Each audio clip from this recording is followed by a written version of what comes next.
you from Hellas. Good afternoon. It's a winter day, Monday, and I decided to record this video. The Wounded World. Who remembers the Armenians? A few days ago, I was selecting photographs for my upcoming photographic exhibition, Eternity of Armenian Spirit. And these photographs are very impressive. They convey pain, they convey a message to us, the message of saving this small planet. Who remembers the Armenians? It's a famous quote, and it belongs to Adolf Hitler. But I will use this quote, this phrase, in another context, from another angle. A few years ago, I was present at the book event, Who Are the Armenians? And it's very interesting book. I didn't have time to read, but it's interesting book. And my Armenian ego was in trouble. What does it mean, who are the Armenians? Of course, now I recall my emotions with a smile. With a smile. It's normal, who are the Armenians? But I want to merge these two questions. Who are the Armenians? Who remembers the Armenians in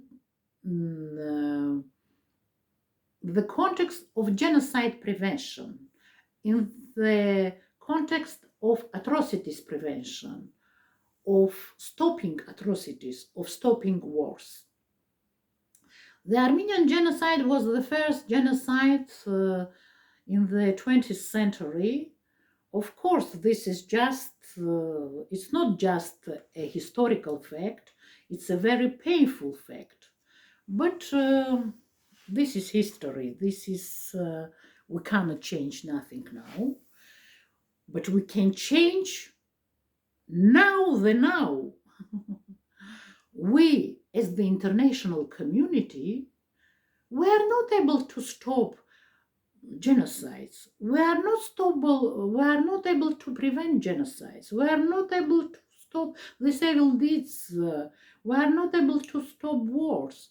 Just a few months ago, we witnessed the massive deportation, the massive displacement of 120,000 Armenians from Nagorno-Karabakh, native Armenians from their homeland. These people lost their home.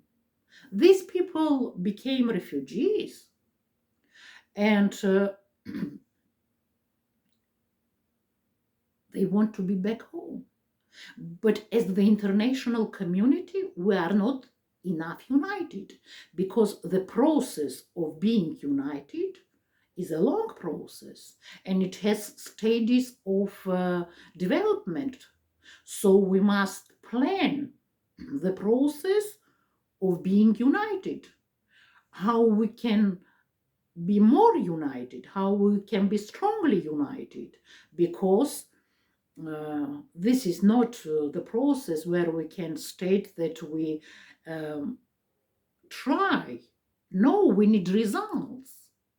And we don't have to focus only on Nagorno-Karabakh, on the Middle East, on Ukraine. We must focus simultaneously at the same time on these hot points, and deeply, with the same depth, with the same attention. This is very important. I'm not a dreamer, and it's not a waste of time to raise these questions, because personally for me, my photographic exhibition, this is an opportunity to give a voice, to stop these evil deeds. The Armenian saint, I don't know, can we classify saints by nation, but the Armenian saint, Saint Yeghishe Vartapet, noted unity leads to victory, disunity to evil deeds. It means uh, we are not united enough. We are not united strongly. So we must brainstorm how we can plan the process of being united strongly. This brainstorming must be planned as well. And we talk now about climate change because it's time to talk about moral climate change. Not only climate change in relation to our environment, no, to the physical climate change. Let's talk about moral climate change. Why these political games lead to wars, to genocides? Yes, we are far from uh, political games, but our standpoints are a reflection of these political games. It's a response to these political games. So, to some extent, we are involved into this process. And we must be in the footsteps of the little prince. We must save this planet. We must save this heritage. We must save for future generations. But we must save for our present as well. Because I want, as a person, as a human being, I want to enjoy my temporary presence on this small planet.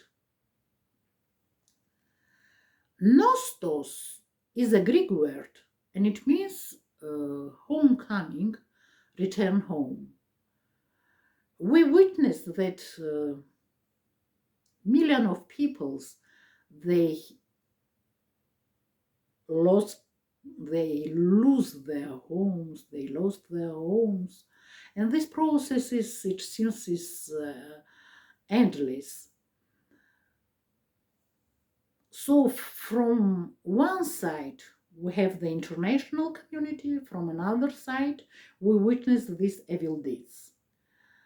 In order to win the situation, the historical situation of prevention, the historical situation, and this victory will lead to genocide prevention, to stopping of wars, to atrocities prevention. We must be strongly united. A few years ago, when I was doing my project related to genocide prevention, can memory trigger a genocide prevention? I was traveling throughout Armenia and I was meeting with the survivors of the Armenian genocide, with their descendants. They were sharing their family photographs, family stories of exile and survival. But in my mind, I kept the key direction of this research and I visited a few villages next to the Armenian-Turkish border because I was thinking that something interesting will come out from these meetings in these villages, and I was not wrong. In one village, now it's not necessary to name the village, I was talking to the man, to the old man. He was 85 years old, and the first 10 minutes of our meeting he was crying, and then he shared the following story. His parents, they were born in the village in Turkey, just opposite his village. And when they found refuge in Armenia, in their historical homeland, they settled down in another province, which is far from the Armenian-Turkish border.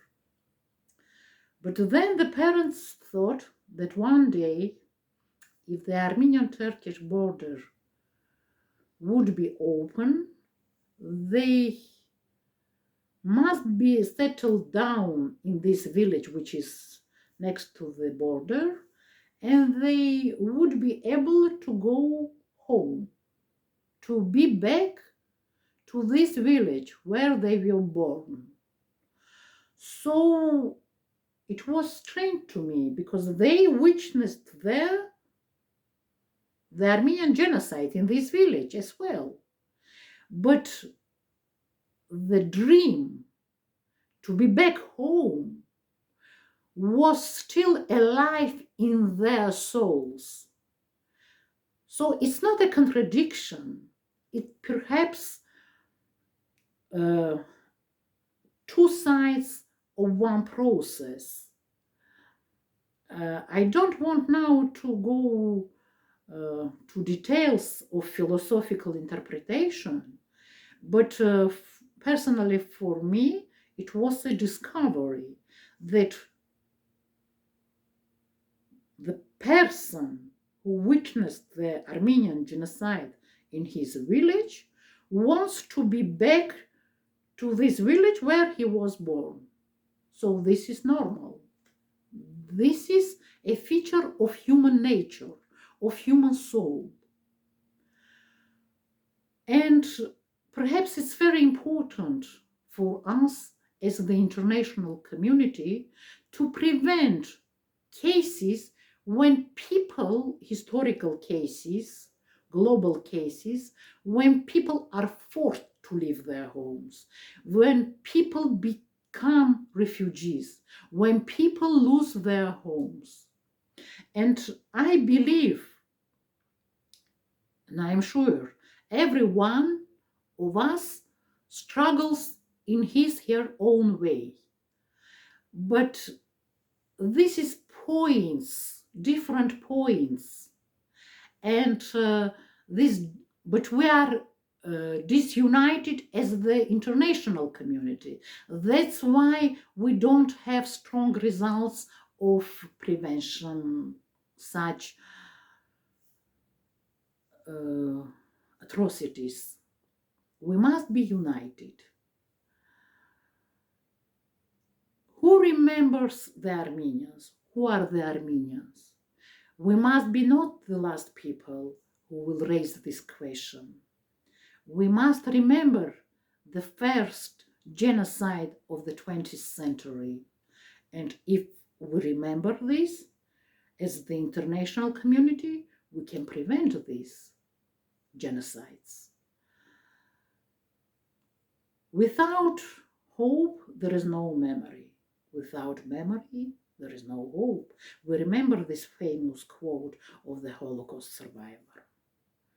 So let's hope that one day, as the international community, as the united international community, we can prevent any genocide. We can prevent any war. We can stop any war, because peace is respect for life. This is we must keep in mind. Without this global respect, we will face to such genocides, atrocities.